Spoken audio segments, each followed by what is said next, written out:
Mauro Colagreco, bonjour, merci de recevoir Monaco Hebdo. Bonjour, c'est toujours un plaisir.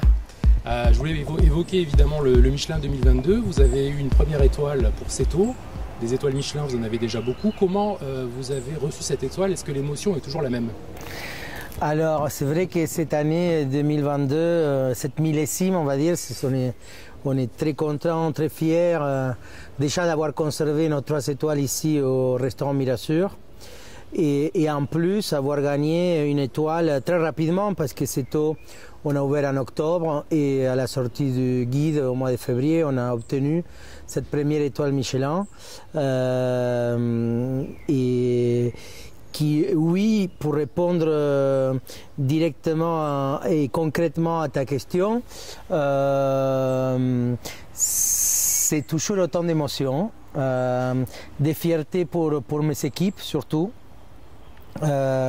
Du travail qu'ils ont accompli et qui continuent à faire et ça nous donne encore de l'espoir pour continuer dans les mêmes chemins. Ça nous montre que notre travail il est bien fait et qu'il faut continuer à faire des efforts.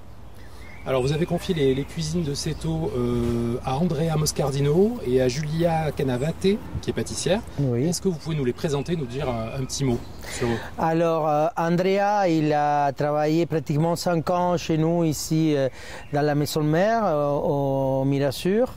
Et ainsi que Juliette, il a travaillé un peu moins, il a fait 2 saisons avec nous.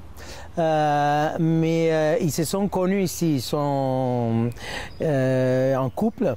Et c'est 2 personnes vraiment passionnées, vraiment ils se donnent à fond pour bien faire. Ils ont cet amour pour la cuisine, ils ont l'amour pour accueillir l'autre, pour faire plaisir à l'autre. Et je suis très content de finalement les avoir choisis parce qu'ils incarnent à eux ce restaurant qui est un restaurant extraordinaire avec une vue incroyable. D'un côté la principauté, d'un autre côté toutes les baies mentonaises italiennes. Donc c'est une grande responsabilité qu'ils ont. C'est un projet qu'on a travaillé 1 an avant l'ouverture, donc c'est vrai qu'on a eu le temps pour bien travailler sur les détails, à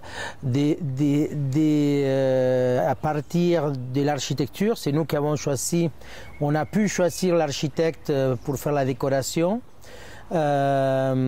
Jusqu'au choix des vaisselles, organisation des équipes, uniformes. Donc c'est un projet qui est pour nous notre vrai premier bébé après Mirasur. Alors, donc en seulement 6 mois d'activité, donc vous avez obtenu cette première étoile. Comment vous l'expliquez? Quelle a été la stratégie? Qu'est-ce qui a fait la différence d'après vous? Alors justement, c'est le temps qu'on a pu dédier pendant 1 an. C'était pendant le période de Covid, donc on a passé par des moments de confinement qui nous a permis aussi de se concentrer sur ces projets et travailler sur vraiment tous les détails. Du côté du Michelin, il y a eu des explications autour de cette étoile. Ils vous ont dit pourquoi? Alors, pas encore, parce qu'on n'a pas passé encore l'entretien qui se fait une fois par an. Mais on a eu, pendant l'entretien qu'on a fait pour le Mirasur, ils m'ont félicité pour justement Seto, qui s'était impressionné de la qualité qu'on a pu donner dès l'ouverture, en conservant aussi notre qualité dans la maison mère à Menton. Quel type de cuisine vous proposez chez Seto? Alors les grands challenges, c'était d'ouvrir un autre restaurant gastronomique juste à 15 minutes de notre restaurant principal et en proposant pas la même chose. Donc on a fait un vrai travail pour pouvoir proposer une cuisine toujours dans la même lignée, dans les mêmes styles, mais avec une proposition totalement différente. Donc à Seto, on propose une cuisine volquée, une cuisine vers la mer. Quand on rentre dans ce restaurant, ça devient une évidence, parce qu'on est sous la mer, on est tout autour de la mer, mais depuis l'architecture, c'est pour ça que je disais que c'était intéressant de pouvoir travailler tous les détails, parce qu'on a travaillé ce concept de la mer aussi avec l'architecte d'intérieur. Et c'est une cuisine vraiment de la mer. On travaille surtout les profondeurs de notre bassin. Parce que la pêche n'est pas la même à différentes hauteurs et à différentes largeurs de la côte. Donc c'est très intéressant. On propose des poissons qu'on n'a pas l'habitude de forcément manger tous les jours. Comme quoi par exemple? Alors il y a des poissons de profondeur qui sont rares comme le centrolov. Il y a on fait constamment des essais. On travaille la mourenne par exemple, qui est un poisson qui était utilisé dans le passé, mais que surtout par les pêcheurs dans les soupes de poissons, mais qui a été laissé un peu de côté, on ne le mange plus, et nous on essaye de les remettre au jour en proposition. On travaille beaucoup avec des poissons avec une pêche durable, donc on travaille qu'avec des pêcheurs de côtiers, de Menton, Monaco et Villefranche, et aussi d'Italie pour tout ce qui est gamberoni, mais sont tous des pêcheurs de petits bateaux qui font un travail depuis des générations, qui tiennent en compte les stocks de poissons et qui font une pêche saisonnière. Et après, il y a justement ce qui est bien particulier, qui est cette chambre de maturation qu'on a développée. C'est une technique que j'ai appris dans mes différents voyages au Japon, mais qui le font d'une façon traditionnelle. Nous, on l'a mis au point pour avoir justement une précision avec cette chambre de maturation qui nous permet de maturer, comme ça serait le cas d'une viande, les poissons jusqu'à, on arrive à maturer des ventrèches de thon jusqu'à 3 mois.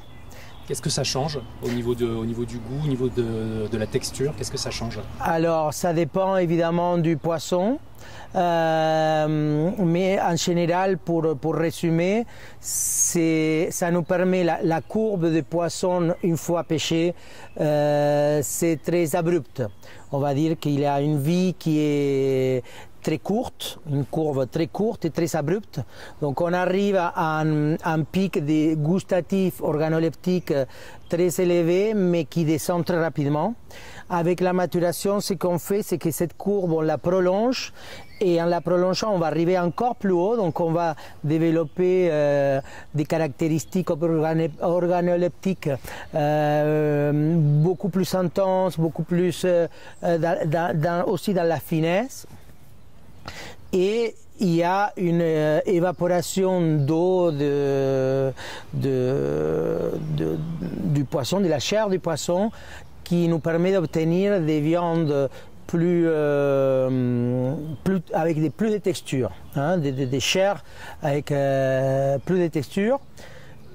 Mais je disais bien, ça dépend quel type de poisson, parce que par exemple la ventrèche de thon, qui est une ventrèche qui est grasse et qu'on peut arriver justement à des maturations très longues, la chair, après, le fond en bouche, c'est incroyable. Est-ce qu'il y a un plat signature chez Seto, d'après vous, qui a pu faire la différence pour le Michelin? C'est tout nouveau pour avoir encore des plats signature. Je pense que c'est l'ensemble de la proposition qui qui a conquis les Michelin. Moi aujourd'hui, un des plats que j'adore et que je suis fier, c'est justement cette ventrèche maturée qu'on sert avec une sauce Ixos, une sauce avec des crustacés typiques on connaît et qui est par le mariage mais aussi par le travail de la technique de maturation un plat vraiment unique. Je vais vous demander aussi quels sont les tarifs et est-ce que suite à cette étoile, est-ce que les tarifs vont augmenter? Alors les tarifs, pour l'instant, ils ne sont pas augmentés suite à l'étoile. Je ne pense pas que c'est à cause de cette étoile qu'on doit augmenter les prix. C'est l'évolution d'un restaurant. Par exemple, ici au Mirasur, il y a 16 ans, on était 3 en cuisine et 2 en salle et une personne pour l'administration, donc on était 6 personnes en total. Aujourd'hui, on est 85 personnes pour faire à manger à 45 couverts. Donc, ce n'est pas une question d'étoiles, c'est une question de la structure et qu'il y a derrière et de la proposition qu'on fait et l'évolution du restaurant. Alors, vous êtes propriétaire ici au Mirasur, vous ne l'êtes pas au Maison Riviera qui accueille le CETO. Que dit le contrat? Quelle liberté vous avez là-bas par rapport à ici? Oui, bon, ça on rentre dans des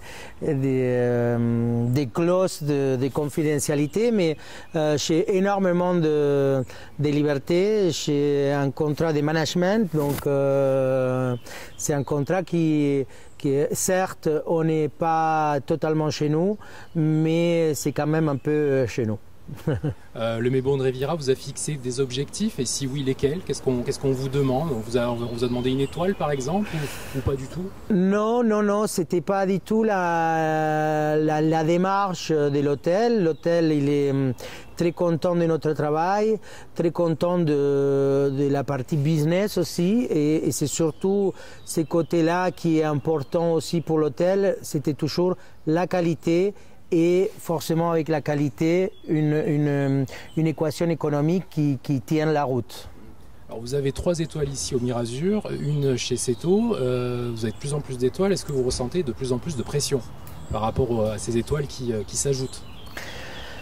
Alors non, je pense qu'il ne faut pas les prendre avec une mauvaise pression. Évidemment, il y a une pression qui vient par l'expectative qui crée à venir manger dans un restaurant étoilé.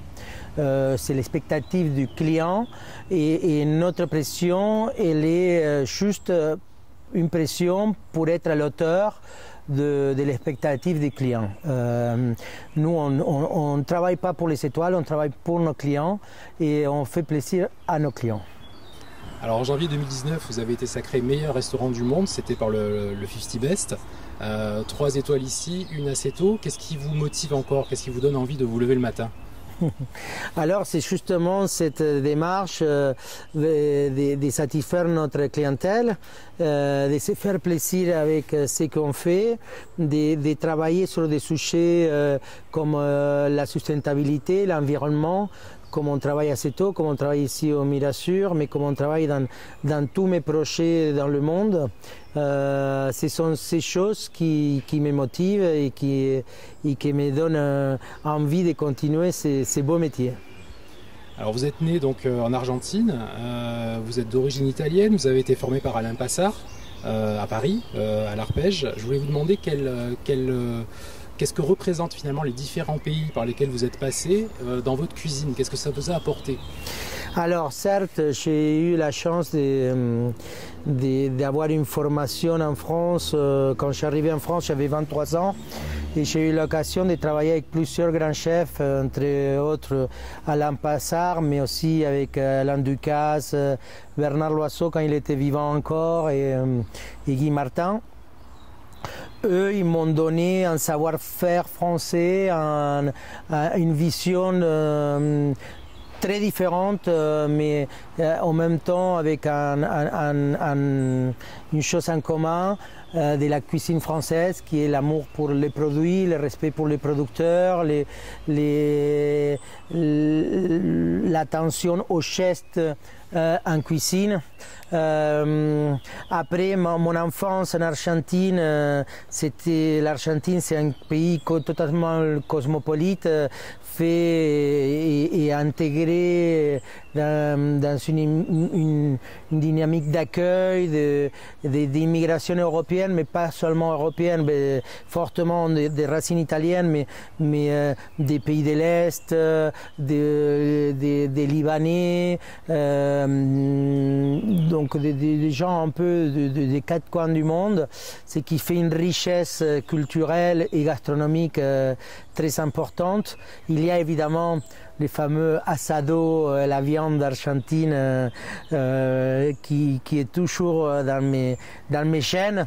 Et après il y a l'Italie. L'Italie qui est aussi fait part de mon enfance, de mes souvenirs d'enfance, par mes grands-parents qui étaient des Italiens immigrés en Argentine, qui me parlaient en italien, qui me cuisinaient en italien. Et malgré qu'ils étaient à 12 000 km de distance de chez eux, ils avaient ce plaisir de pouvoir me faire aimer juste un produit par sa fraîcheur et pas par sa valeur. C'était sa valeur économique. Qu'est-ce qui vous cuisinez? Qu'est-ce qui vous préparez? Mais des choses simples, des pâtes, des sauces à base des produits de leur jardin. Ils avaient aussi un très beau jardin potager. C'est vraiment cette notion aussi d'amour à un produit noble, mais simple. Et donc je peux dire que ces trois bases, ils sont les bases aujourd'hui de ma cuisine. Et à ça s'ajoute évidemment tous les autres sources d'inspiration, comme peut être les voyages. J'ai la chance de voyager beaucoup dans le monde et d'aller vers la rencontre des autres cultures, et dans lesquelles, quand on voyage avec un esprit ouvert, ben, on est des éponges, et ça enrichit totalement ma cuisine et mon style. Alors, je crois que quand le Mirazur a été ouvert, vous aviez 29 ans, c'était votre premier restaurant, vous en avez 46 aujourd'hui. 45 encore, 45. Bientôt 46. Qu'est-ce qui a changé? Comment vous avez évolué et comment votre cuisine a changé au fil des ans? Bon, comme je disais tout à l'heure, on était 6 en total, donc j'ai démarré. J'avais énormément d'énergie, énormément d'envie de découvrir finalement ma propre cuisine, parce que j'avais toujours cuisiné dans des restaurants, mais pour des autres chefs. Et donc c'était un moment extraordinaire de ma carrière. Je pense que c'est grâce à ce départ qu'aujourd'hui on est là où on est. Mais évidemment, j'ai évolué comme homme. Ma cuisine est le reflet de ma personne. C'est une cuisine qui est très personnelle. Ma cuisine, il a suivi cette évolution. Et je peux dire que ma cuisine, elle a pris de l'ampleur dans les détails, dans les techniques, mais aussi il a su se focaliser sur le primordial, on va dire, l'essence du goût, l'essence du produit. Et elle a été épurée de toute cette envie de la jeunesse, de vouloir faire toujours un peu plus, de vouloir montrer qu'on sait faire, et finalement une cuisine qui met plus en retrait les chefs, plus en retrait la personnalité, et plus en avance les produits et l'engagement d'une façon de penser. Alors, Seto, donc c'est une nouveauté, mais aujourd'hui, il y a combien de restaurants sur lesquels vous êtes engagé en plus du Mirazur? Alors, on a pas mal de restaurants dans lesquels on participe, mais aussi ces derniers temps, on a pu développer des autres concepts en propre. Aujourd'hui, on a un grill juste en face d'ici, de notre restaurant Mirazur, dans lesquels j'exprime justement toutes mes racines argentines avec cette barbecue au feu de bois, donc la parrilla, où je reprends des recettes de mon enfance et je les transforme un peu plus dans le contexte local. Et ça, c'est un restaurant qu'on a ouvert depuis un an, s'appelle Casa Fuego. On a aussi une pizzeria à Menton, dans le port de la place des Sablettes, où on travaille avec des farines intégrales bio et on suit vraiment les produits des saisons. Donc c'est pas des pizzas gourmets, c'est des pizzas, on peut trouver la margarite, on peut trouver la genovese, mais tout fait avec des produits de la région. Par exemple, la 4 fromages devient 3 fromages, mais on utilise des fromages de la vallée d'arrière-pays mentonnais. Les tomates, on va les travailler que pendant la saison d'été. Et donc c'est une pizzeria qu'on a ouvert à Menton, la première, et on a ouvert une deuxième à Strasbourg. Et donc on développe notre savoir-faire mentonnais un peu dans la France. J'ai une boulangerie, Mitron Bakery, dans lesquelles on fait nos farines. Donc on achète les blés, des blés anciens, très bas en gluten, et on moulue ces blés pour faire notre farine 3 fois par semaine. Donc ce sont des pains faits avec des farines vraiment qui nous font du bien, qui nous nourrit dans le corps et dans l'âme. Et d'ailleurs, on a une boutique à Monaco, dans le marché de la Condamine. Donc ça, c'est pour nos restaurants locaux, à part Seto et les Riviera au Melbourne. Et après, j'ai un restaurant brasserie à Paris et des autres collaborations dans le monde avec 2 autres restaurants avec une étoile Michelin, un à Bangkok avec l'hôtel Capella et un restaurant avec une étoile à Saint-Maurice en Suisse au Cool Motel. Comment on fait pour arriver à maintenir une qualité la plus haute possible dans tous ces établissements? Comment vous faites pour être partout finalement? Alors, certes que c'est pas évident, mais je dirais que la réussite et les secrets de la réussite, elle est dans les équipes. La formation des équipes, la capacité de repérer des talents et de travailler sur ces talents qu'on va former, qu'on va fidéliser, qu'on va donner envie de continuer à travailler dans le groupe pour des challenges autres que continuer ici dans notre maison mère, mais d'exporter ces savoir-faire, cette vision de la gastronomie, cette envie de faire bien les choses ailleurs.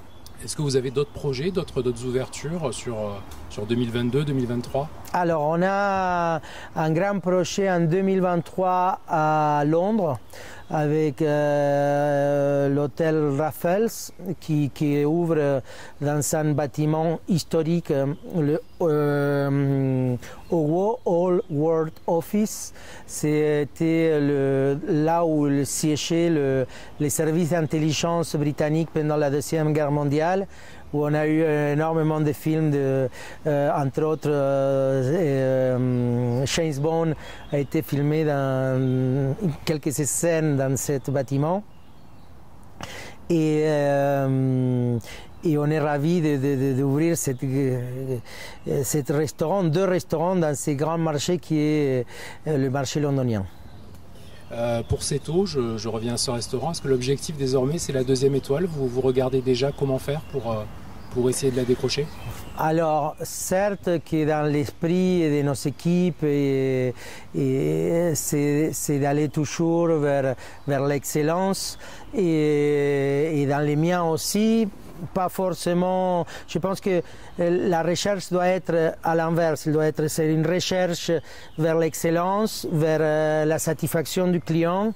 Et les étoiles, c'est une récompense à ce travail. Et oui, pour répondre à votre question, nous on travaille pour être de mieux en mieux vers une démarche d'excellence, vers une démarche de satisfaire les demandes et les attentes de nos clientèles. Et j'espère qu'ils soient récompensés par la suite par les différents prix, pourquoi pas une 2e étoile. Et puis dernière question que je vais vous poser, vos projets, peut-être même pour le Mirazur, pour l'année à venir, vous avez envie de le faire évoluer comment ce restaurant, cette maison mère comme vous l'appelez? Alors, c'est un restaurant qui depuis 16 ans n'arrête pas d'évoluer. Aujourd'hui, on arrive à une phase presque finale des travaux engagés. C'est des travaux qui ont duré 4 ans pratiquement dans des différentes étapes. On avait commencé par les salons, la salle du restaurant.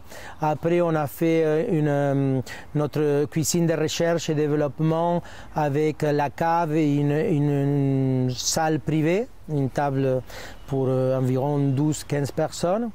Et cette année, on a fini par réformer toute la partie de la cuisine, tous les tâches de la cuisine, avec cette cuisine ouverte extraordinaire, avec une table du chef. Donc on va dire qu'architecturalement, on est presque au bout. On a un grand projet qui est le projet hôtelier, juste là où on a notre jardin potager à 300 mètres du restaurant. Un projet qui commence ses travaux en septembre de cette année pour une ouverture à fin 2024, si tout va bien. Et ce projet hôtelier, évidemment, va faire évoluer encore notre proposition dans le restaurant parce que on va passer d'avoir nos clients pendant quelques heures à les avoir pendant quelques jours, et donc il faut faire évoluer l'expérience pour que le client il puisse être surpris à chaque instant pendant 1, 2, 3, pourquoi pas plus de séjours dans notre hôtel. Il y aurait combien de chambres dans cet hôtel? Ça sera un tout petit hôtel de 11 chambres. L'idée c'est de faire du sur-mesure, de rester petit pour pouvoir justement surprendre les clients, c'est ça l'idée? Exactement, on a dans le restaurant on a 15 tables. Donc c'est un hôtel qui va être à la grandeur de la capacité qu'on a dans le restaurant. Un hôtel qui va être, on peut le dire, une boutique hôtel parce que c'est tout petit et très personnalisé. Et l'idée, c'est de continuer dans cette démarche, un service très personnalisé et pour proposer quelque chose totalement de nouveau dans la région en tout cas et exclusif. Il a un nom cet hôtel déjà? C'est déjà décidé? Alors on est en train de travailler sur le nom. On a 2-3 pistes maximum. Je serai ravi de les partager la prochaine fois quand on aura plus une direction plus précise. Merci beaucoup, Mauro. Merci.